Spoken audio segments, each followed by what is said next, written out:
நம்ம சின்ன வயசுல பார்த்த நிறைய கார்ட்டூன்ஸ்ல சில எபிசோட்ஸ்ல கப்பாங்கிற ஒரு விலங்கு காமிச்சிருப்பாங்க. ஆமைக்கும் தவளைக்கும் கிராஸ் பிரீட்ல பிறந்த மாதிரி தான் இந்த கப்பா இருக்கும். நம்ம பார்த்த கார்ட்டூன்ஸ்லயுமே இந்த கப்பா ரொம்ப டேஞ்சருங்கிற மாதிரி காமிக்காம இயற்கையை பாதுகாக்கிற ஒரு நல்ல விலங்காக காமிச்சிருப்பாங்க. ஆனா இது ரொம்ப பயங்கரமான கிரீச்சர்னு சொல்லி தான் இதை பத்தின கதைகள்லாம் உருவாச்சு. இந்த கதைகள் முதல்ல ஜப்பான்ல தான் உருவாச்சு. இந்த கப்பாவும் ஒரு ஜாப்பனீஸ் யோக்காய் தான். எங்கெல்லாம் குளிக்கிற அளவுக்கு தண்ணி இருக்கோ அங்கெல்லாம் கப்பா இருந்திருக்கு. இந்த கப்பா தான் தண்ணியோட குழந்தைன்னு சொல்லியிருக்காங்க. ஜப்பான்ல இருக்கிற ஒவ்வொரு ஊர்லயும் இதுக்கு வேற பேரு. பழைய கதைகள் எல்லாம் சின்ன பசங்களை பயப்படுத்துறதுக்காக தான் இந்த கப்பாவை யூஸ் பண்ணுவாங்க.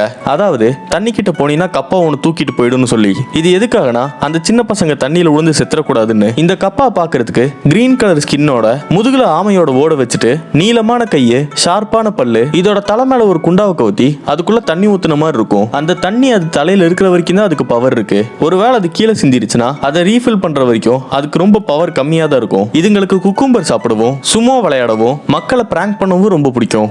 இந்த கப்பாவை பத்தி நிறைய கதைகள் இருக்கு. அதுல ரொம்ப ஃபேமஸான கதை என்னன்னா, ஒரு அமைதியான கிராமம் இருந்திருக்கு. அந்த கிராமத்தில் இருக்கிற மக்கள் எல்லாருமே குளத்துக்கிட்ட போகவே பயப்படுவாங்க. அந்த குளத்துக்கிட்ட போற குழந்தைகள் எல்லாருமே மறைஞ்சு வேற போயிடுறாங்க. குழந்தைங்க மட்டும் தான் காணாம போகுதுன்னு பார்த்தா நைட்டு நேரம் இவங்க தூங்கிட்டு இருக்கிறப்போ யாரோ குதிரையை தரன்னு இழுத்துட்டு போய் தண்ணியில வீசுற மாதிரி சத்தம் கேட்கும். இது எல்லாத்துக்குமே காரணம் அந்த கப்பா தானு அந்த கிராமத்துக்காரங்களும் முடிவு பண்ணிட்டாங்க. அந்த ஊர்ல இந்த சின்ன பசங்க கிட்டையும் நீங்க குளத்துக்கிட்ட போக கூடாதுன்னு சொல்லி அந்த ஊரையே பயங்கரமா பயப்படுத்தி வச்சிருந்தாங்க. இந்த மாதிரியே அந்த ஊர்ல நடந்துட்டு இருந்தப்போ அந்த ஊரை சேர்ந்த ஒரு பையன் குளத்து பக்கத்துல நடந்து போயிட்டு இருந்திருக்கான். அப்போ குளத்துல இருந்து ஏதோ சத்தம் கேட்டிருக்கு. இவனும் என்னடா சத்தம்னு சொல்லி திரும்பி பார்த்தப்போ இவனுக்கு சமஷாக்கு.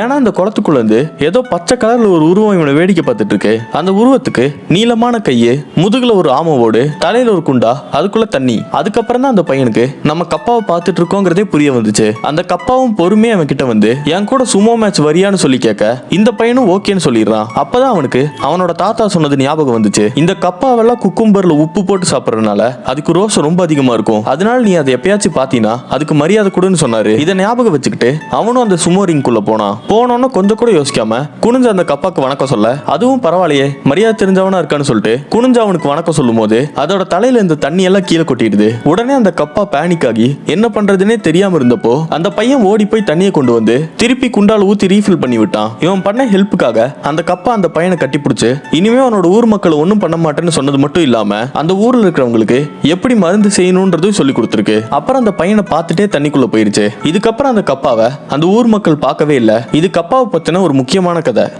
இந்த வீடியோ உங்களுக்கு பிடிச்சிருந்துச்சுன்னா லைக் பண்ணிட்டு சப்ஸ்கிரைப் பண்ணிக்கோங்க. வேற ஏதாச்சும் வீடியோ வேணும்னா அதை கமெண்ட்ஸ்ல சொல்லிட்டு பக்கத்திலே ஹைப்னு ஒரு பட்டன் இருக்கும், அதையும் பிரஸ் பண்ணிக்கோங்க.